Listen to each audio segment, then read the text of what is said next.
სპორტისა და ახალგაზრდობის საქმეთა სამინისტრომ საქართველოს 2003 წლის საუკეთესო სპორტსმენად ძიუდოისტი ავთან დილჭრეკიშვილი აღიარა. 91 კილოგრამ წონით კატეგორიაში მოჭიდავე სპორტსმენი ევროპის მოქმედი ჩემპიონი და მსოფლიოს ვერცხლის პრიზიორია ჭრეკიშვილმა 2013 წელს გუნდურ ჩათვლაში ევროპისა და მსოფლიოს ჩემპიონის ტიტულიც მოიპოვა. წლის საუკეთესო სპორტსმენი თბილისის ივენთ ჰოლში გამართულ საზეიმო ღონისძიებაზე დააჯილდოვეს. სპორტული ფედერაციებს შორის საუკეთესოდ ხელბურთის ფედერაცია დასახელდა. წლის გუნდის სახელი ძიუდოისტთა ნაკრებმა მოიპოვა. საუკეთესო მწვრთნელის ტიტულიც ძიუდოისტთა მთავარ მწვრთნელს ირაკლი უზნაძეს გადაეცა.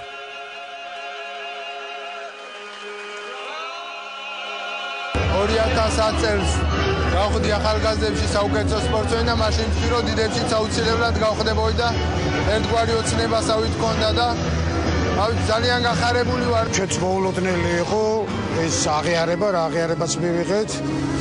დღევანდელ დღეს მთელი ფედერაციის საქმიანობა მიმართულია ეროვნული ნაკრების თამაშებზე, რომელიც აი ამ დღეებში გაიმართება და იმედი გვაქვს, რომ სწორედ ის ჩვენი ნამუშევარი, ჩვენი ნაშრომი ალბათ ყველას ერთად იმ დიდი გუნდის, რასაც ფედერაცია ქვია, 5-ში და 8-ში თბილისში გამოჩნდება სპორტის სასახლეში თურქეთთან ლიტვის თამაში. მნიშვნელოვანია, რომ ძალიან ბევრი ჯილდო იქნა მოპოვებული 2013 წელს 412, როგორც მოგახსენეთ. ამიტომ მომავალში ჩვენ ვფიქრობთ, რომ ეს ციფრი გავაუმჯობესოთ.